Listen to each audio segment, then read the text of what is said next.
Hosted by Dr. Alex G. on behalf of Serve Wisconsin AmeriCorps, Transform Your Leadership invites you as an AmeriCorps member to engage your own journey and transformation as you become leaders who enrich lives and communities. Now here's Dr. G.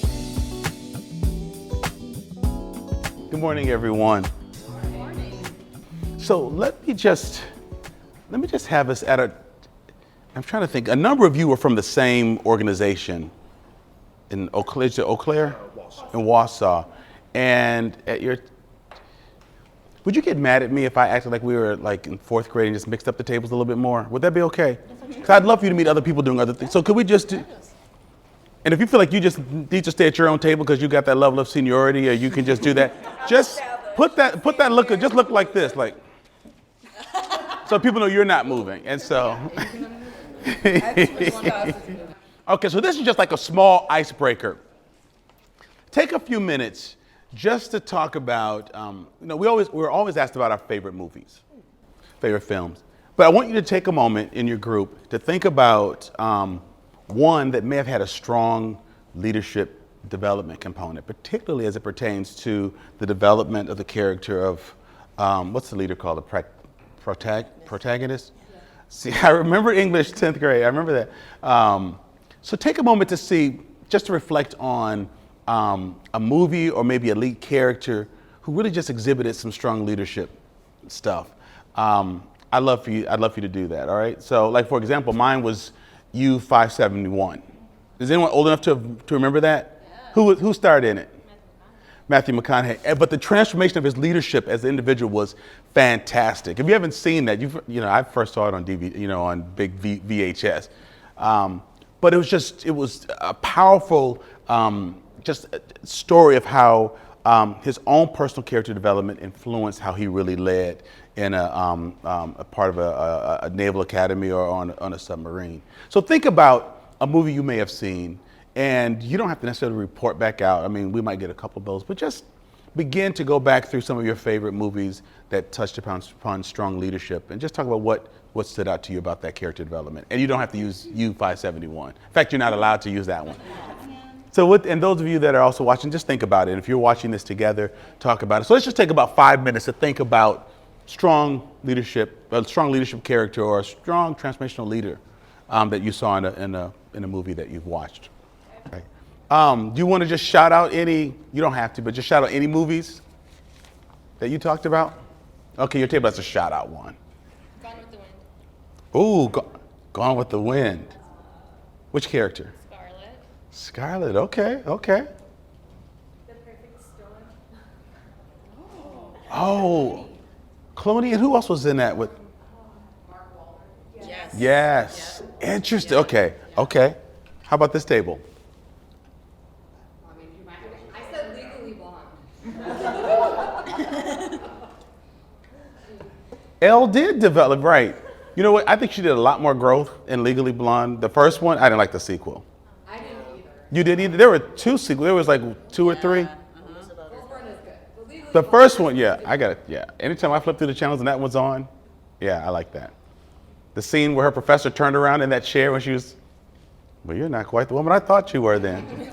Yeah, I know that character. She used to play on Edge of Night, but that's before your time. You guys don't know anything about Edge of Night as a soap back in the 70s. How about your table back there? I said Remember the Titans. Oh, yeah, that was okay, which character in particular? Because there are a lot in there that I think grew. I know there's specific names. Like the coaches, like Denzel Washington. Yeah. The two daughters, the two players. The two players, yeah. Oh, because I think like they would go across town to visit each other. Oh, that's okay. Okay, did anyone else have a burning one? That Mr. Roberts with Henry Fonda. Oh, I haven't seen, really? Yeah. Okay, all right. Servant leadership, if you need that kind of model. That's it, gotcha. Yes. You said Matilda, Moana, and Mulan. Wow, okay, I like that alliteration. So Matilda. Moana. Yes. And then Mulan. No. Online, you're getting Yes. $1 Million Baby, I King's didn't- Speech, Arrival, another Moana, and Hidden Figures. Oh yes. Those were good. There were a couple in there I hadn't seen yet, so that's great. Now I want to ask you in the next this next session, and again, I'm doing a lot of facilitation today because they figured they didn't need me to come in and give speeches every time we got together, but we want to have a dialogue about things you're hearing and that you're learning, and that I'll be reacting to that. But one of the reasons why I wanted you to talk about something that gave you common ground is that I think a key component of leadership, of transformational leadership, is bringing people into the conversation. And sometimes if I go to just I don't want to say a cold place, that's not what I meant, a place where I don't know anyone. You're invited to a play, a banquet, or a gathering, and you show up and you don't know anyone. And I'm an extrovert, and I'm fine in those settings unless it's a day I'm not feeling particularly extroverted. I hate when someone just asks me, just off the cuff, so what do you do? And sometimes I just make up stuff. Sometimes I just say, I do everything. And they'll say they'll realize after the second time, okay, he's either sarcastic or drunk. He's not going to answer the question. Let's talk about something else. Because I feel like sometimes that question, what do you do, gives them a sense to say, well, do I want to keep talking to you? Like as a pastor, if I go to a conference where I don't know any people, and the first question is, how large is your congregation? I'm thinking, okay, you're trying to figure out, if I say 2, you're not going to want to talk to me. Then if I say 1 million, you're going to want to come and speak there or do a conference or something. So I make up stuff in those settings as well. So I want us to get used to asking people questions other than, what do you do? Because of how they read that. Because we're more than just what we do, but we're parents, we're children, we're partners, we're workers, we're entrepreneurs. So it was just something for us to keep in mind, that when you're walking up to someone, particularly if they're in a different stage of life, different place, whatever it may be, when people find out that they have something in common, it is interesting how much more information you can get out of them. So if you're traveling and someone has gear on from Wisconsin, like it's funny, if I'm in Madison, I want people from where I live. I went to West High School, so if I see maize and blue, my heart will skip a beat. But as I get outside of Madison, if I just see something that just says Wisconsin, I love it. If I'm out of Wisconsin, if I see something that's Big Ten, I'm like, hey, my people, you're Maryland, but you're still my people, you're Big Ten. And then when you're out of the country, hey, you're from the US. And so it's just interesting when we connect with people and we talk about what we have in common, it's easier to wrestle with the things that are very difficult or just different. And people don't know that skill. And so many times we'll just jump into something. I can't tell you how many times I've been asked just by people I don't know, not only the size of my congregation or what I do, is, so what's it like being Black in Madison? And my standard response is, what's it like? Well, it's like always being asked what it's like being Black in Madison. And I don't mind answering that question if I know people who have a rapport. But if I don't, what do you do to help people to come in? So you're going to be working with people, serving folks, working with team members, and any tools that we can use to find the common spaces so that we can engage and lean into each other more help. So that's just a little trick of the trade that you probably use to some degree or the other. Now we can get into each other's business, and before we get into talking about just some of the lessons that were in the podcast, just while you're sitting at your table, could you just share? I'd say these 2 things. Now we already have a rule that what happens at Brassworks stays at Brassworks, right? Is that already a standard rule? All right. So and if you don't trust people in your group, then be careful with how you share. But this seems like a pretty trustworthy group. What's been your greatest joy at your placement so far since we gathered, and what's just been a personal adjustment for you? All right, I'll give you about 5 minutes or so, and then we'll start talking about the episode. So just a little bit about your sites and what you're learning. And if you say, well, I hate that question, then you can ask, what's been the most important thing you've learned? So if you hate talking about, like what hasn't worked, or that's just kind of awkward, or you're sitting next to someone you work with, you can just say, what's been your greatest joy, or your greatest thing that you've learned that helps you with your work. All right, take a few minutes to do that, please.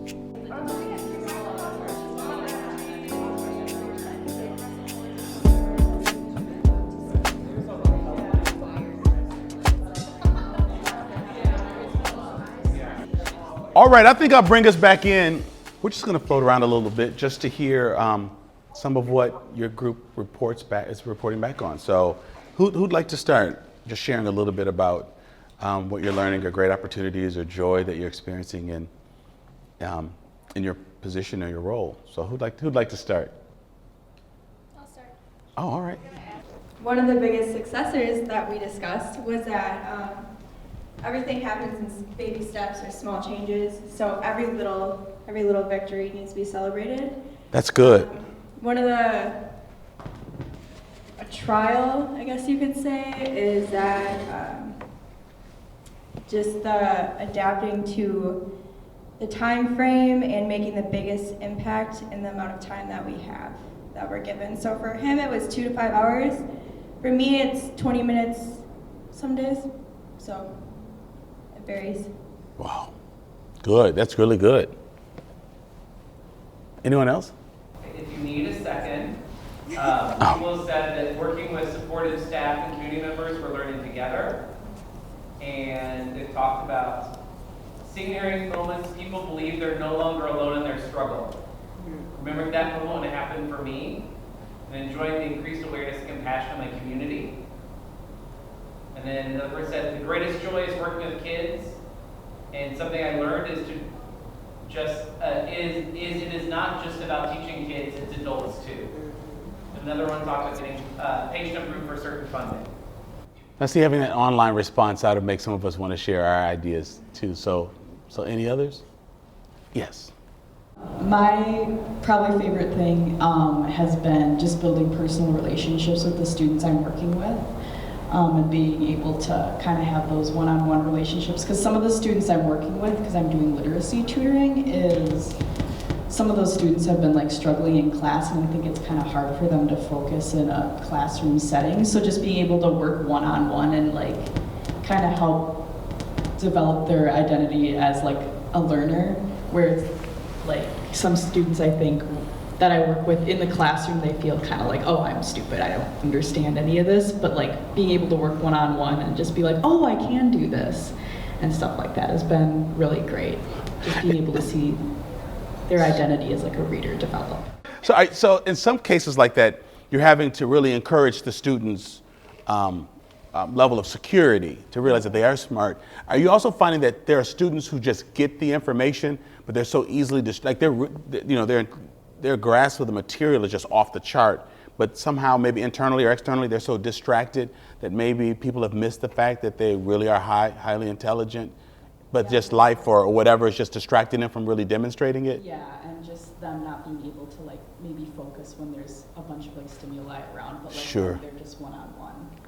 Like, because all the kids I work with I think are really smart. Sure. And they definitely are all really talented, and being able to see that is really exciting for me. No, and it's helpful to even report back and talk about this, because I can imagine that for some instructors, educators, when you have a room of 25, 30 children and you're not able to get at all that information, you can easily miss someone who really grasps the information, but other things just impede their learning process. And as you highlight that and celebrate it and remind it to others, because when people have behavioral problems, we sort of think that that's the antithesis of intelligence, and so you can't have both and so it's great that you're having that experience, and I think the more we can report that out in an appropriate way, not using names or things, it reminds people that pain and how you react to your environment does not mean that you lack intelligence. I have a comment to add to that. I was a team teacher once, and I had the fortune to sit into the back of the classroom. And the teacher was asking questions, and the kid, it was probably fifth graders, sixth graders, off to my right, was very quietly repeating or saying the answer to every single question, but not raising his hand and not getting the teacher's or the class's attention. And I can relate from the teacher's point of view too, because you're focused on everybody and who's raising their hands, and you're not hearing from the back of the classroom the little kid who's quietly, correctly answering all the complex mathematical problems that were going on that day. So it was really interesting to be witness to that. That's good. How many of you after the first few days thought, I made a mistake, I should have just, you don't have to raise your hand, just blink, look at me and blink once. If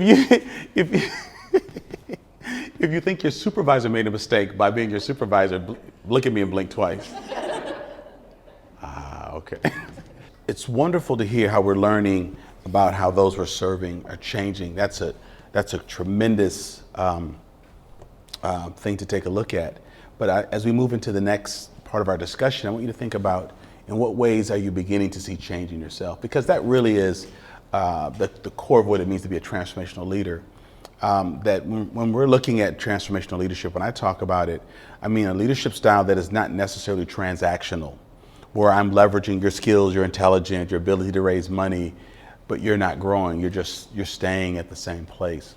That with transformational leadership, those of us who are in positions of wielding that kind of authority, we're thinking, what's the need? Because it's already come up from the community. It's a stated need. So we're not trying to impose our thoughts on someone else.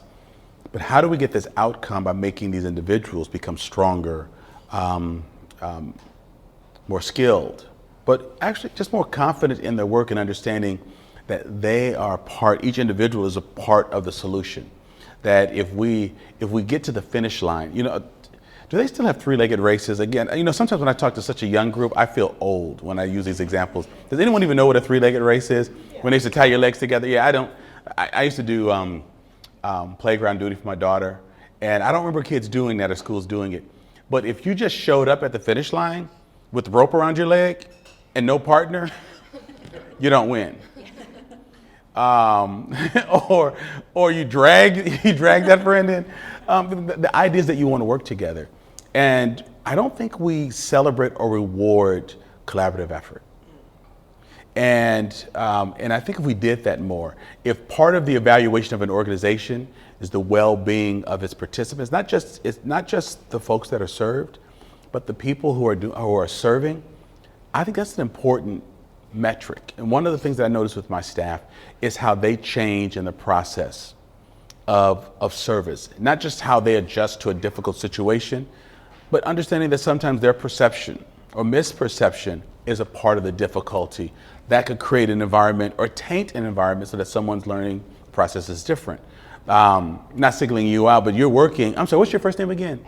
Ashley. Like, you're working with students and your job is to create space so that they can grow and do the work and understand that they can do the work, not just finish the sheet, but in the process understanding I have the capabilities of doing this, not just finishing a project, but I have the intelligence of doing this. But if that environment were toxic and you felt like it was reinforcing your own insecurities, unless you're really strong-willed, sometimes you lower your own standards and you play into that. So the development of the transformational leader and understanding that not only are you changed by the process, but you're helping others to experience change, to expand their limits, to shift how they're thinking, to still have very good boundaries, but understanding that the product is not just the completion of the grant, but it's who grows and who gets to see different things in the process. It's not just getting someone additional services, but how did the staff rally together, figure the problem, write the letters, rally folks, reach out to different constituents to get rules changed. Those things make you think differently about your world and your place within the world. So the beauty of that is the folks that we're fortunate enough to serve benefit from the programs and the services that we direct or where we serve, but that we're changed constantly. So we feel more connected to the communities we're serving, but understand our role, that we're not the people that are fixing it, but we are the people who sometimes are just working to stop or slow what's impeding growth and success. But that should help us to grow in the process as well. I've been having fun putting these podcasts together. It's tricky sitting in a studio sort of talking alone, so I'm not going to give it all away. But I'm looking forward to the discussion about self-care. You don't know anything about, we haven't talked about that yet, but we've been thinking really sequentially about how we help you and encourage you along this, along this journey and this process, so that there's really good balance. But I would just say, at least from here, right here, you should be careful to note places where your thinking has shifted, your paradigm has shifted, you're broken away from something that might have left you less effective in this kind of work, but own those moments. But a lot of times it happens in conflict. This is part of an episode I was just working on for you all. How do we sometimes think that if there's pushback and if there's difficulty, that means something's wrong. And a lot of times that's how your best work happens. Like I had a really good meeting yesterday. I'm working on a collaborative effort. Our organization, another organization, about to really embark upon something that's really, really beautiful. But the two of us who are the heads of these organizations, just you know, almost, I won't say almost came to blows, that's being dramatic, but we had strong disagreement. And I kept saying, let's take this offline, like let's not process this here, let's take this offline.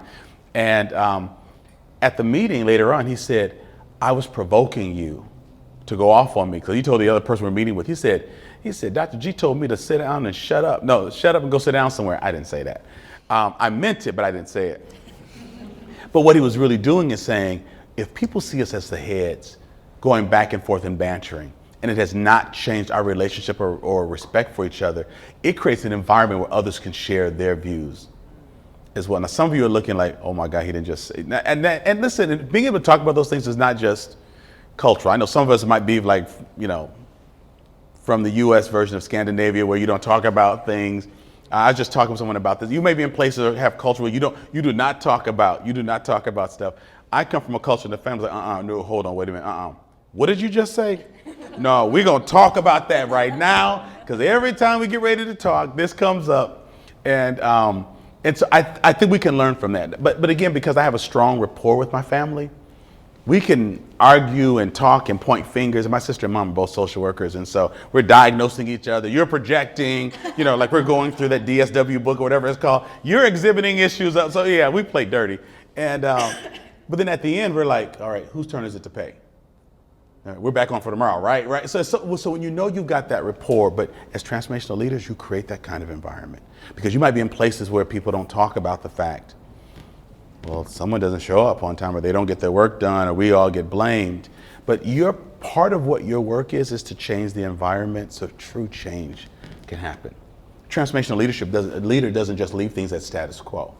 They really begin to, they take a look at, why am I here, even if it's difficulty? I mean, even if it's difficult, even if the funding is not sufficient, even if there's some dysfunction, even if, well, this isn't exactly, you know, what I thought it was going to be.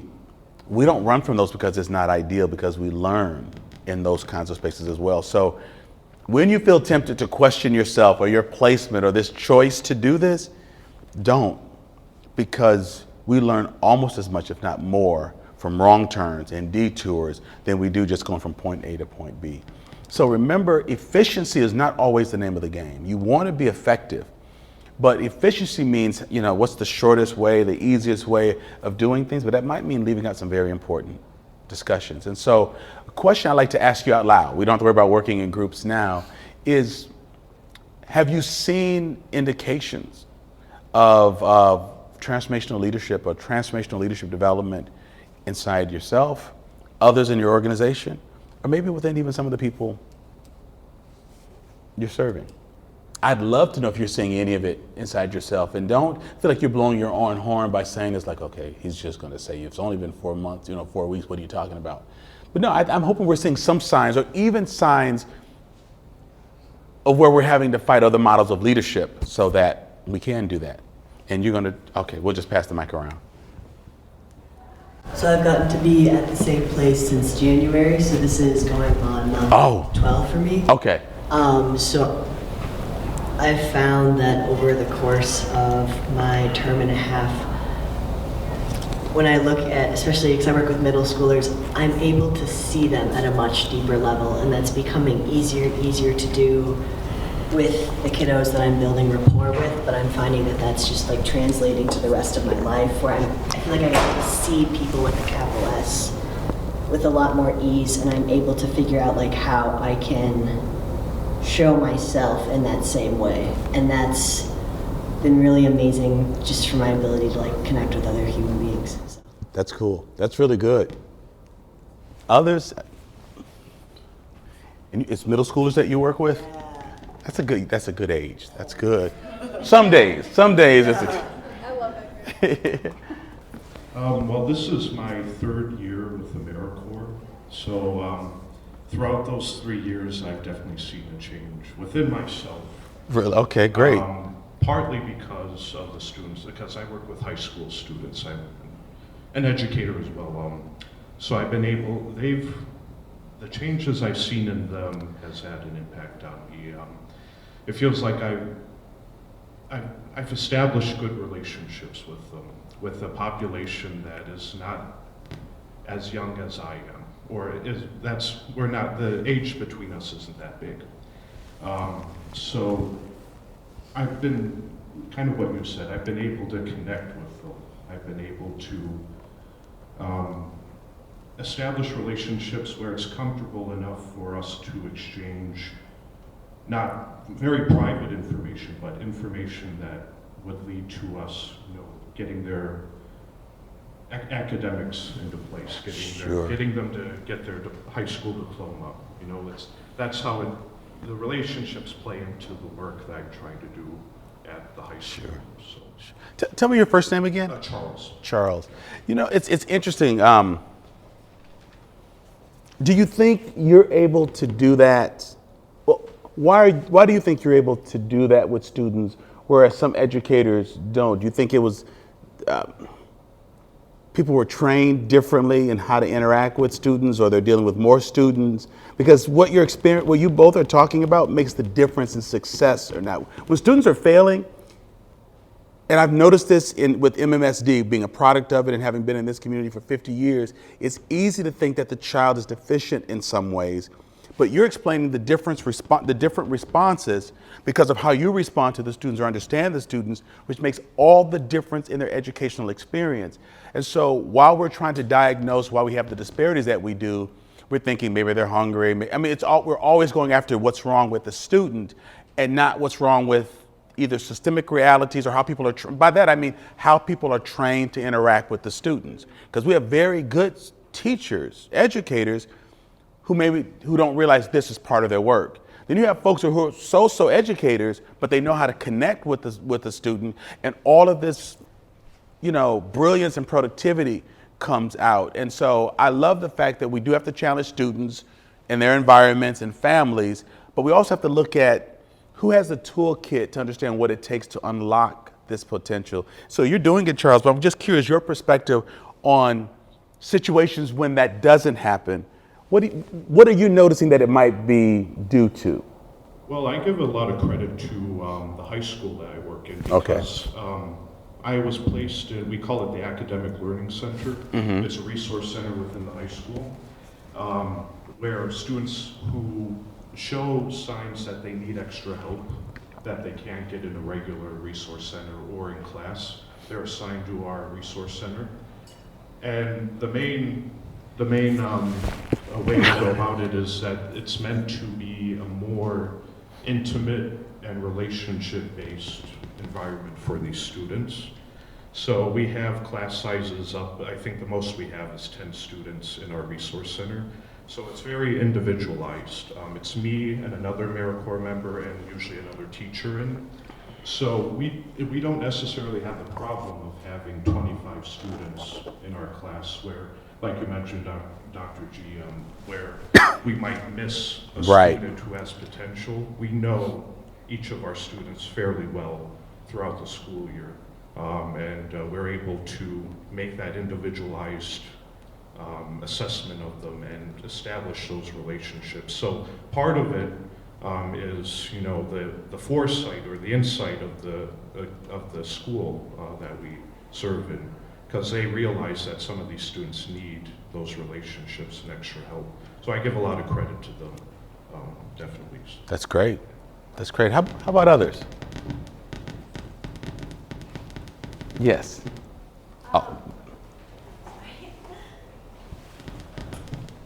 Remind me of your first name, too.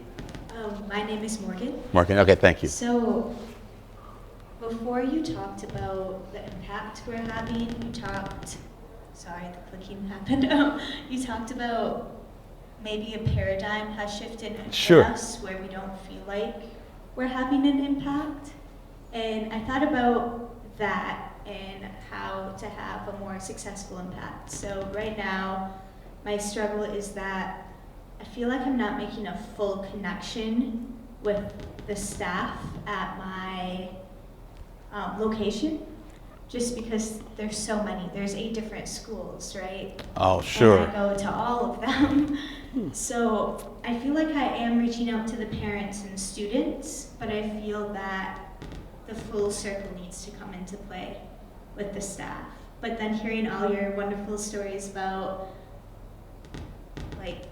the the kids we teach, they're helping make the change in the world. So hearing that really makes me think that if I can get through the kids, then everyone can really help make a change in whatever is happening. Sure. And I'm sure you'll find opportunities either in feedback or somehow just to say, if we could find a way to bring us all together. Fresh eyes provide some real critical feedback. And so just have that elevator speech ready when someone just says, hey, Morgan, if you could wave a wand, or if you had a moment to bring about a change, or they might ask you, wow, it must be really difficult working with troubled children. You could flip the switch and say, well, no, that's really kind of easy. What's hard is dealing with difficult adults. Where that's appropriate. So keep in mind that transformational leaders are always looking at places to help, not just merely critique, but to help other systems by just interjecting that. So don't lose that passion or that missing component. You may want to write those things down or keep those things, because you will ride the elevator with someone who's a key leader or influencer, and they won't know what else to say in the elevator. So Morgan, so where are you from again? And tell me what are you really learning about working in this situation? Those are moments where you can say things, well, with all due respect, this would be really helpful. So be ready to take advantage of those moments while still celebrating even what seems to be small successes, because the consistency of showing up is making a difference in someone's life, in yours and the people that you're serving. How about others? I thought you looked like you were going to say something while the mic was at your table. So I am a brand new program director of Eclipse. Your first name again, please? Amy. Thank you, Amy. Yeah. So I've been teaching elementary school actually for a little over 10 years, and then I just jumped ship and took on this role. And day 2 was the program director training for AmeriCorps in Madison here, and that day was the day where I was like, what did I do? Kind of thing. But coming, just speaking to everything in the classrooms and things that are happening, and coming fresh out of being in elementary school, and thinking of your podcast, and I think some of it is the processes in some of the schools. You know what I mean? I feel like teachers have so much pressure on them that they are trying to just make the checks and balances, but then the kids get missed. You know what I mean? And then speaking to the kiddo that's in the back of the room, I think that's a huge thing that a lot of teachers see too, is that it's usually not the kiddos that are flagged for being, behind their peers, or the kiddos that are the lead of the class. Those kids don't get missed. It's the kids that are in the middle that get missed because they're the silent partners, right? Right. They're told. No, So you're saying the children in the middle are sort of the silent partners? Yeah, so they're the ones that get missed. They don't get that extra support. They need to take that extra lead Right. to go forward, that kind of a thing. So I think that's super important to look at. But then also I think with your podcast, talking to, it's that relatability, right, too. So as an educator, people that are working with kiddos, if you want to make that biggest impact, you have to kind of take off that authority figure hat or whatever it is that we wear when we come into the classrooms, and just be that kid. So that's what I've been telling my members. It's so funny because we just got done with our we're still in the process of, but we're doing our midterm evaluation meeting. So I set up a one-on-one meeting with all of my members, and they're all college students. They're all from UWEC, and a lot of them are just man, I just can't get this 3-year-old, this 4-year-old to want to come and hang out with me, kind of a thing. And things that I've tried to suggest to them is, 1, share more about you. Once they see you as a human, then they start actually responding to you, and versus reacting and walking away, kind of a thing. And then 2, take off your I'm a UWEC student hat and put on a I'm a 3-year-old hat, and sit down on the floor with them and play with them. And through that play is where you can make those connections, and you can start to have some of that learning happen without them actually knowing that it's happening, kind of a thing. I don't know. I think that's what it is. Amy, help me to understand how your day-to-day duties are different in your current setting than they were as an educator? So of course, as an educator, as a teacher, you're in the class all day. So are you supervising folks who are serving similarly, or are you doing direct services with students? Our members, they're placed in early childhood settings, and they're providing one-on-one interventions with those kiddos that are in the Got you. that are told in that mid-level. So you're working with the members who are actually doing that work. Yeah. I could imagine in so many ways how your experience as an educator shapes and informs the work that you do with these members. What do you see differently about education by being in a different setting? Things that maybe you were just too busy to see before, but I'd just be curious, like one or two things you've noticed in a different educational setting that you didn't have the time or space or ability to see as a classroom educator. So I have two young kiddos as well, and I think that like half the reason why I left the educational setting, because I'm tooting my own horn here, but like I was an amazing teacher and I loved it. I loved it. But a lot of those pressures, it was like the plate was getting too full and wasn't worth it anymore for me to like feel that stress and that pressure and come home and take it on my family and things like that. Mm-hmm. So that's like half the reason why I walked away. But I was teaching towards the end of my career, I was teaching 3rd grade. And so now I am working more with the early childhood, so 3 to 5 year olds, right? So, those are like the ages that my kids are right now as well. And so part of that is now I'm just kind of like, I say to my supervisor at the university, I say, I feel like I'm trying to save the world just like as early as I possibly can. You know what I mean? Because it starts with like the little. Yes. You know, they're little humans. They've only been on this planet for like a small, short period of time, and we're trying to like get them to like morph into our adult world and like step in line kind of a thing. So I think like for me, it's now all of a sudden is like, who's taking care of our children? You know what I mean? Who's teaching our children, and like what's the quality of that, and like how can we, like for my members, I'm like, how can I have our members even be a model, not just for the kiddos, but even for those centers of like, sometimes it's not just about the process or the programs that we pull in. Right. Sometimes it's just the relationships that we have to build with these kids and realize that like some of their homes are really broken and things, and so they don't need to sit down and do the coloring sheets and the whatever. They just need an adult in their life that's consistent, that they can like know that they can come to, and that's compassionate and understanding. That Definitely. Definitely. That's good. Thank you for sharing that. Anyone else have insights about episode 1 or discussion of transformational leadership? And don't forget, if you haven't listened to those earlier episodes, you're not going to be in trouble for doing that. I already know who you are. We have the analytics on it. No, because it's a time commitment, but it's good to have that investment in yourself. So sometimes when you miss a window and think, I'm behind, you're really not. And so if you haven't done that, do it just so that you have some indicators to help you to understand what's contributing to your leadership style. What do you want it to look like? And are you being as effective as you really can be? Any other insights or thoughts about what transformational leadership looks like, or questions about it, or is it a real thing, or how does it work out? Any pushback on stuff you heard? Yes. I don't have pushback, but I have a question. Okay. Yes. Don't make it too hard. Okay. How do you, I know like we're not going to always be in situations where we are the leader. Like what can we be doing?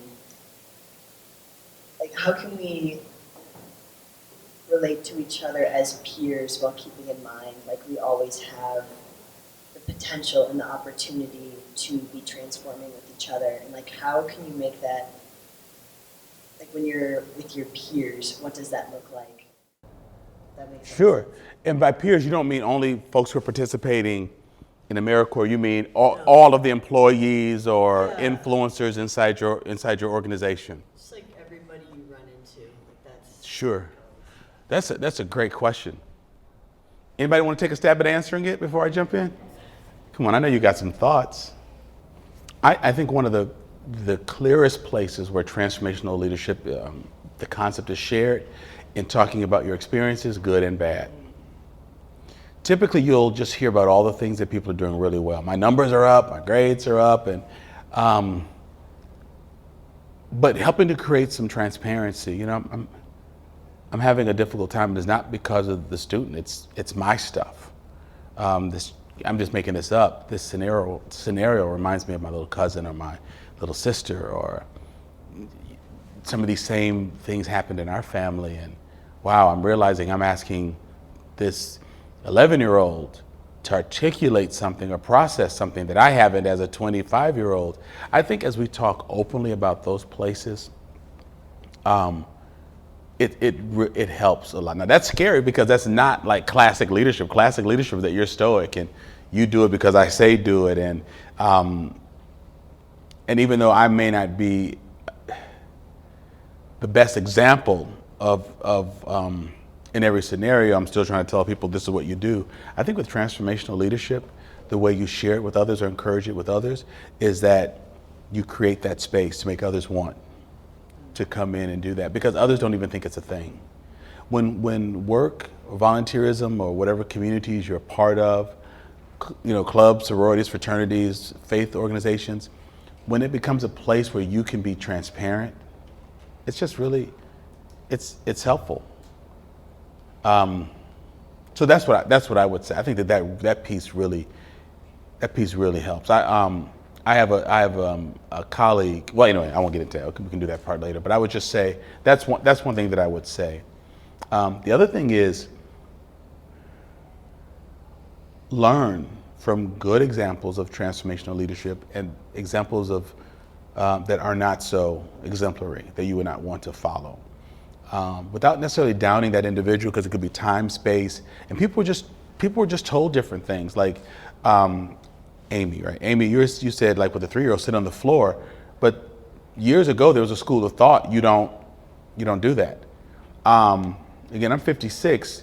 When I was a kid, a physician always had a white coat on. Now you go to the doctor, you don't know who's who. You don't know who's the receptionist. You don't know who the phlebotomist is, and I think part of that is just to demystify stuff, so you don't get afraid of the wrong person. But people are from a school of thought. But I'm sure that the folks who train those physicians, like, you make sure not only that you wear it, but that it is bleached and that it is, pressed and have more than one, so that it can always, in my line of work, pastors are moving away from robes because it just. For some, it's kind of funny because, they're not spooky, but people are like, that's kind of spooky or weird. Like, who dresses like that anymore? Like, what are you going to do? Like, get like little gray wigs that got the curls in it too? I realize that, that is a bit archaic, but when it's a part of your trade, it's just always, it's always what you do. And so, so for some of our leaders, things that you may be doing might seem unorthodox. And what you can do is be very respectful and just say, but we're getting some of the, look at the outcomes. Look at how they're participating. Look what's happening. So I think back to the original piece of this, sharing both good and bad, or just about how you're learning, how you're being transformed in the process, I think is really helpful. It's helpful. And I think sharing that and living that change out. There's a line in The Blind Side. I love Sandra Bullock. I got some mixed feelings about The Blind Side. But there's a line where someone's saying, you're really helping that young boy. And we know what that was all laden with. And she said, no, he's changing me. Now, again, I don't know the real story. I know some folks who are actually Michael Orr's social worker and worked with them. But I never saw her interaction with him change her friends. So transformational leadership is not just saying, I'm changed because I'm helping this poor, homeless, shoeless, bedless, friendless, motherless, black football star. But like, do you go to eat restaurants there? Do you learn how to cook soul food? Do you go to church with him? Do you, if he wants to, pledge Omega Psi-Phi, because a lot of football players pledge that black fraternity, are you going to say, no, you should just do one that's more mainstream? You don't need all that black culture and, all that loud noise and stuff like that, things that they do. There should be fruit and evidence of transformational leadership, and not just, I'm just better because I've helped Tyrone do, you got to begin to think about how do you understand that world differently? Because if your only indication of cross-cultural, cross-class, cross-whatever work is people you serve, and you're brought in because there's some areas that need to be developed, how do you know what healthy looks like? If your indication, again, I'm just using the example of let's just say with African Americans, if your only example of interaction with African Americans are folks who have challenges that you're trying to address, deficiencies that you're trying to shore up, and you haven't ventured out to understand, and I don't mean necessarily their parents, but just other folks, just to be just more eclectic in your relationships, then everything you think about that individual and whatever group they represent comes just from that individual you're serving. But if you know other folks, just real diverse folks, it just changes your perspective. So think about that. In transformational leadership, it will give you the opportunity to think about places you go and things you do, because you're understanding your leadership work has stretched you to realize not just that it would be nice to have this experiment, but you become a better and stronger person by doing that. But then you bring that back as well. And so the bar that I try to raise for transformational leadership is pretty high, because I think whatever problems we have, human beings are responsible for it. Which means that I think many of the solutions can be fixed through human beings and healthy relationships as well. We've hurt people, we've demeaned people, we've separated people, and we've built systems to justify that and then to protect and maintain that separation. So that means we have to be just as judicious and committed to the destruction of those things so that we can interact. And so I really, really push people to do that. My mom understood that. I didn't think that she did, but she really understood that. I was hanging out with her the other day, and she just turned 80 recently, and she spent like 3 hours with us for Thanksgiving. I think I shared at the zoo that my mom has dementia, but her social interacting has increased over the past 5 years. So we're fortunate that she knows her kids and grandkids, but like she interacted, we had like 40 people at Thanksgiving, and she interacted really, really well. So I took her back to her place because it's not that far away, and I wanted to find some music that she liked. I usually play Motown, she likes Supremes, but I heard a song on the radio and I realized, I grew up loving Steely Dan and the Doors. You guys are too young. You don't know anything about that. But like she would listen to Motown and Stevie Wonder, but like she'd play like the Doors. And so like I put that on the other day. She was going to sleep and she just started like rocking and shit. Like I was like, I'm sitting in my room jamming out with my 80-year-old mom to the Doors.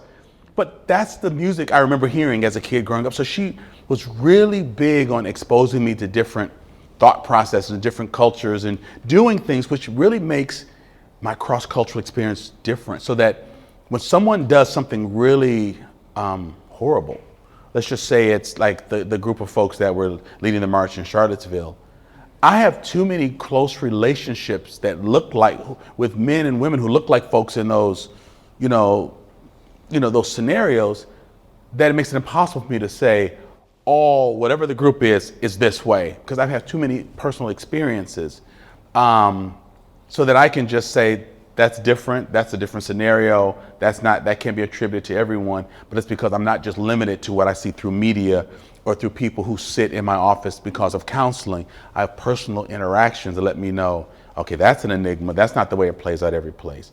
I think too few of us have that. And so when we don't know how to really work with challenges to our paradigms, and it might be a threat to us.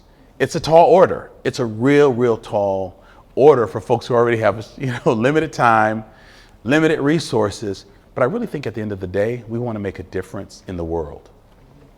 And I love the fact that you're talking about ways in which components of transformational leadership also follow in other places of your life. So if you do this right, you find that the quality of your life is different and it's better because of conversations you're able to start, relationships you're able to build, and just feeling more comfortable in places in the world that are not like you, because the world is a different place and the whole world is not like any one of us.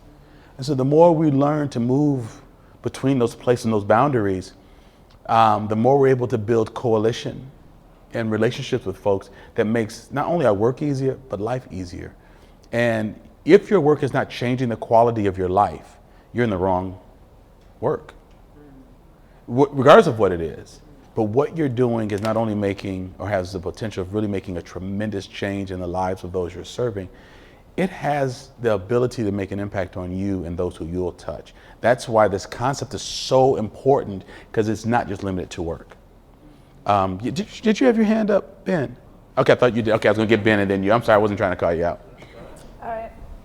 My name is Priscilla. All right. I just have a question, kind of going back to his question, building off of what she said and what she said. It seems like a common barrier that we have is, like you said, creating space. How do we create space for adults? They seem to be our hardest group. I mean, kids, you know, you can kind of get them to open up to you by just playing a game and Sure. talking about yourself. Like, what is it that you do personally when you're speaking with adults? That's a great question. I think it comes back to what we do with children. When you ask people what they want, they feel very dignifying. Most people are not asked what they want. And so I think creating that space, like I have a physician who I really like. He does some things I don't like, but for the most part, because I like more testing and no, we don't need to do that. That's kind of expensive. But like I struggle with hypertension. It's getting better, but I struggle with that. When we sit down, he'll say, all right, we can take care of this with medicine or with finding a way to meditate, exercise, and decreasing your sodium. When it was first diagnosed in my mid-30s, I wasn't given that option. It was like, here are the meds. Then later on, we found out that the standard at which you should be on meds had changed. So the American Medical Association changed that. So looking back, I should not have been on meds as long as I was. But the fact that I feel like I'm a partner in this, and I'm asked in a doctor's office, first of all, he doesn't wear the white coat. And then he says, do you want to treat this, want this way or that way? It creates a space so that his office is not someplace I'm afraid of. So then I can say, well, I got this rash on my elbow. So I find myself like, sometimes, I've got this cyst in my eye. I find that I participate in my care. How do we create environments where what we're offering or what we're suggesting is not just thrust upon someone, but they really feel like they are participating in their own success? Because when they feel that takes place, people will access it. I think that's why people like Starbucks. I looked over at Tyler, he's not working there anymore, not as much, but if the drink's not right, you take it back. Or you get to say all this stuff and pick stuff, what's in it. I think when you participate in your own food, pick your own meal, design it at your table, fix it on the app, add extra cheese, no mayo. Sometimes I think we engage in things just because I can make it the way I want to, because in line, I don't want to say have it, I don't think I can have it my own way here. But when the invitation says customize, people participate in customization. We're rarely asked that, particularly in critical areas of health, education, economic empowerment. We're the experts. We know why you're broken and how much you need to then be fixed. So just listen to us. So I would say asking, and then ask, is there something you left out that you want to say to me, or is there anything you lied about? Because I just find that the first or second time you ask people what they want and they're not used to being asked, they're not always very forthcoming. And it might be the fourth or fifth time, but understand that the more that you consistently ask that, when people believe you really want to know, I think that helps them to participate. So don't be discouraged when they don't. It doesn't mean that you're not trustworthy. It just might be the fifth systemic interaction. And every time they've said it, they've been burned or ignored. So just remember that that's really key, and make it a part of your interaction to ask. And if folks don't want to say, can they write it down? Well, if you get any ideas, text me. Again, not giving everybody your text number. We're going to talk about that in episode 5, boundaries. I don't want to get ahead of myself. Anything else on this? I want to hit episodes 2 or 3. I realize, yes. And in some ways, we are hitting on those too. So I wanted to speak to that because I think too we work with adults, children, and that's more of an energy thing. Like I'm exhausted, I had blast, and I'm exhausted. Adults are difficult for me, and I like what you said to ask, because what I've found, so I'm farm to school. I'm trying to get healthy local foods into our school system, and the food service directors are, right? You hear me? They're very difficult. I'm also a parent, and I had a certain view of the school lunch program, and through this position, I have had that shift of like, oh, I'm now an advocate for it. I'm not against it. I'm not packing my kids' own lunches because I disagree. I'm telling everyone else they need to eat this. And how do we make it better? So I've had to I have my own personal journey with that. Mm-hmm. But as I have finally gotten into some of those food service directors, I've asked them questions, I interview them, and often they're saying, I've tried that. That didn't work. We've done this before, they're past. I assumed they didn't want to, didn't get it, and here they have this whole past that I didn't know. And once I get that, then I can think in a different way of how to help. But in sort of like our personal stories, we all have a past professionally and personally. And then I ask them what barriers are there. Because I feel like our job is just, what is your barrier? How can I help you knock it down? Right. What is your barrier? I have my own. But so, and you said ask again and ask again, so I'm going to keep doing that too. That's good. Do you mind if we talk a little bit about episode 2? Yeah. Oh, okay. All right. All right. So episode 2, and we'll work at our tables with this one. I just want to say I really appreciate that. Oh, okay. I appreciate the honest feedback because I think we learn from each other, and so that's why from time to time I'll ask, who else has a thought about this or insight about this? Because we have a lot of expertise around our tables. All right. So I think it was in episode 2 I gave us the challenge to allow our own stories to influence our work. And some of you are smiling like you did the work, so, oh, you listened to the episode. All right. Yeah, so please, around your table, give a version of your story that you feel comfortable with the person or the people sitting next to you, and then ask, how has your story helped you to connect with others or individuals you're currently serving through AmeriCorps? So can we do that? And we go until 11, right? 11 o'clock? Okay. All right, so I'll give you 5 minutes. We can spend 3 minutes on episode 3. All right, go.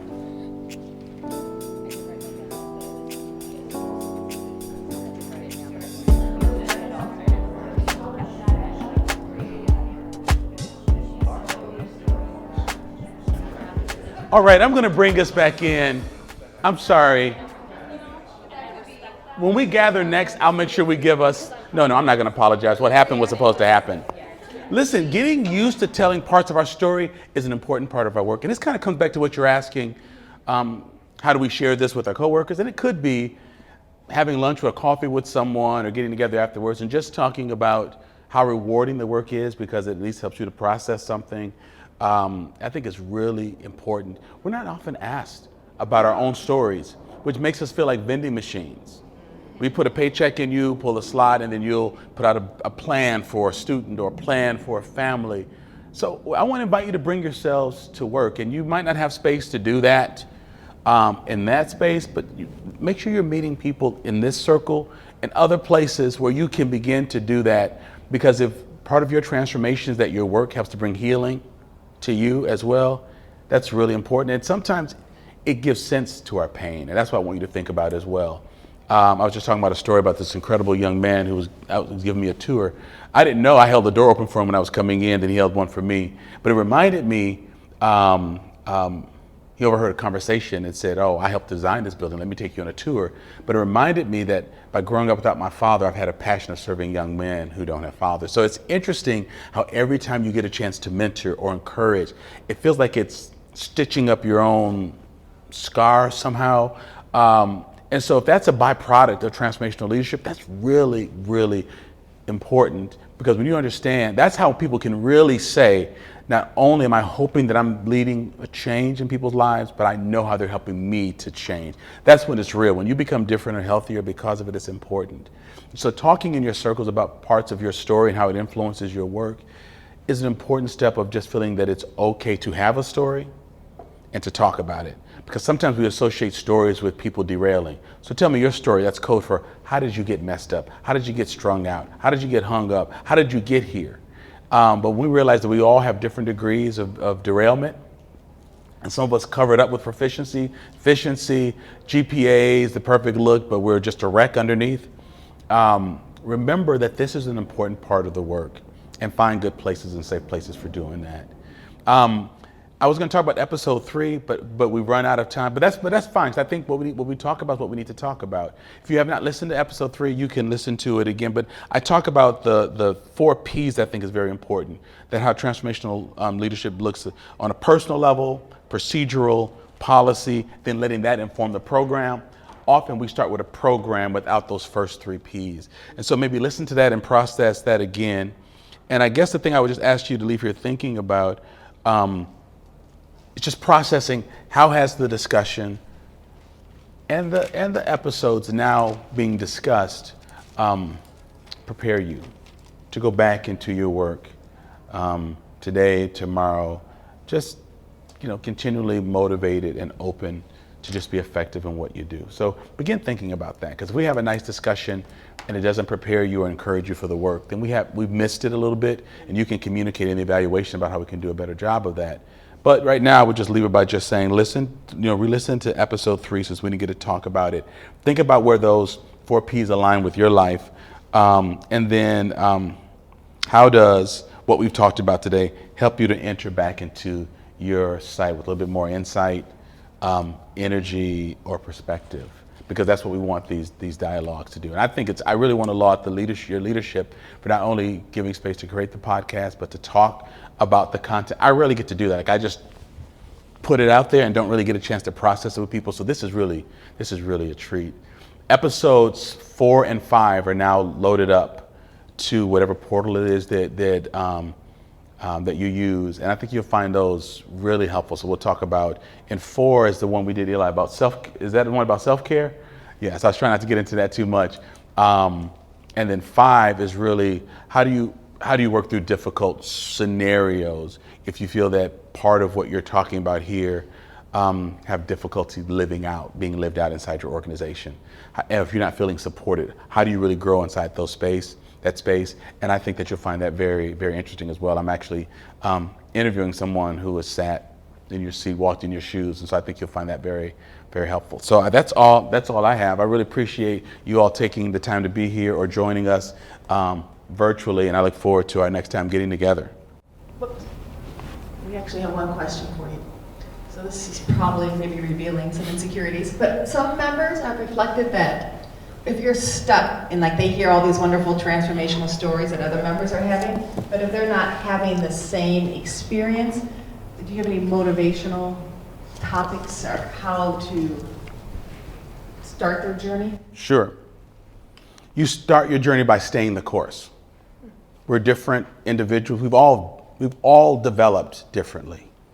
We have friends who, got a growth spurt. They got, tall faster, facial hair faster, other growths faster. But there's nothing you could really do. I mean, we all arrive at adulthood and we stay there, but we develop at different paces. You don't stop, is what I really want to say.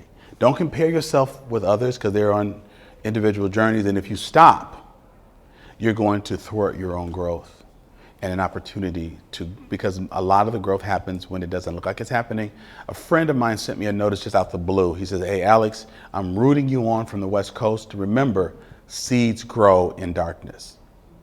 And I just processed that and just thought, that's right. We see the leaves and everything that are thriving in the sunlight, but where they germinate, am I using the right word? Whatever that stuff it is in the ground. It's been a long time since I've taken that. Since I've taken earth science, but germinating in the ground, that happens in darkness.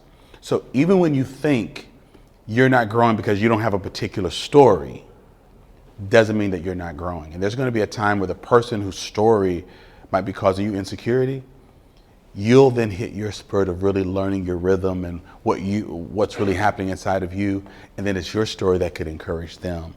So remember, as you're going to be talking to people who are going to be inspired by your story and feel like, I don't have anything to share. Just stay the course. Don't stop when it seems that you're not being effective. Showing up, being caring, and working on being a transformational leader, that presence will make a great difference in the organization, among yourselves, and inside those you're serving. That's really important. People compare in almost every industry.